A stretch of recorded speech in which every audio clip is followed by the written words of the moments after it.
ఏదైతే క్రైటీరియా చెప్పానో ఈ క్రైటీరియా మీకు మీట్ అవుతే ప్రతి ఒక్కరు ఈ జాబ్స్కి ఎలిజిబులే. ఓకేనా? బైపీసీ స్టూడెంట్స్ ఎంతమంది ఉన్నారు? అమ్మాయిలు కాదు, ఓన్లీ అబ్బాయిలు. అబ్బాయిలు బైపీసీ అబ్బాయిలు.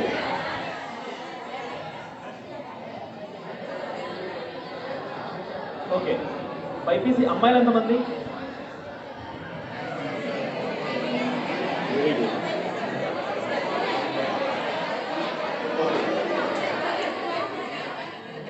బైపీసీ ఎవరైతే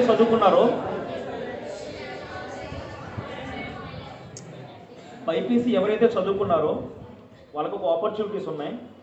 ఓకే, బైపీసీ అబ్బాయిలు ఎవరైతే ఉన్నారో అగ్నిపథ్ స్కీమ్ మాత్రమే కాకుండా మీకు మెడికల్ అసిస్టెంట్ అని చెప్పి ఒక ఇండియన్ ఎయిర్ ఫోర్స్లో ఇంకొక స్ట్రీమ్ ఉంటుంది అనమాట, మెడికల్ అసిస్టెంట్. ఇది అగ్నిపథ్ స్కీమ్ కాకుండా సపరేట్గా మేము రిక్రూట్మెంట్ అనేది తీసుకుంటాం అనమాట. ఓకే, వాళ్ళకి ఇనీషియల్ బాండింగ్ 20 సంవత్సరాలు ఉంటుంది with pension. Okay, and Agnipath స్కీమ్లో ఎవరైతే అప్లై చేస్తారో వాళ్ళకి ఏమని చెప్పాను, 4 years 25% పర్మనెంట్ జాబ్స్, 75% అవుట్ అని చెప్పాను. అవునా? కానీ మెడికల్ స్ట్రీమ్లో అబ్బాయిలు ఎవరైతే యాజ్ లైక్ మెడికల్ అసిస్టెంట్ లేకపోతే ఫార్మసిస్ట్ కింద వాళ్ళకి పర్మనెంట్ జాబ్స్ వస్తాయి. వాళ్ళకి ఇనీషియల్ బాండింగ్ 20 సంవత్సరాలు ఉంటుంది విత్ పెన్షన్.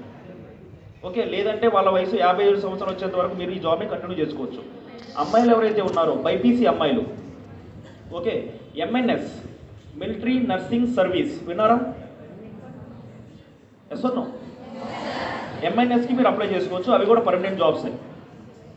ఓకే, ఇది కూడా ఇనిషియల్ బాండింగ్ ఆర్మీలో ఉంటుందన్నమాట. ఇది 17 or 20 years అనేది ఉంటుందన్నమాట. లేదంటే మీరు జాబ్ని కంటిన్యూ చేసుకోవచ్చు అప్ టు 57 years, అంటే మీకు లైఫ్ లాంగ్ ఈ జాబ్స్ అనేది కంటిన్యూ చేసుకోవచ్చు అన్నమాట. బైపీసీ వాళ్ళకి ఇది ఒక మంచి ఆపర్చునిటీ.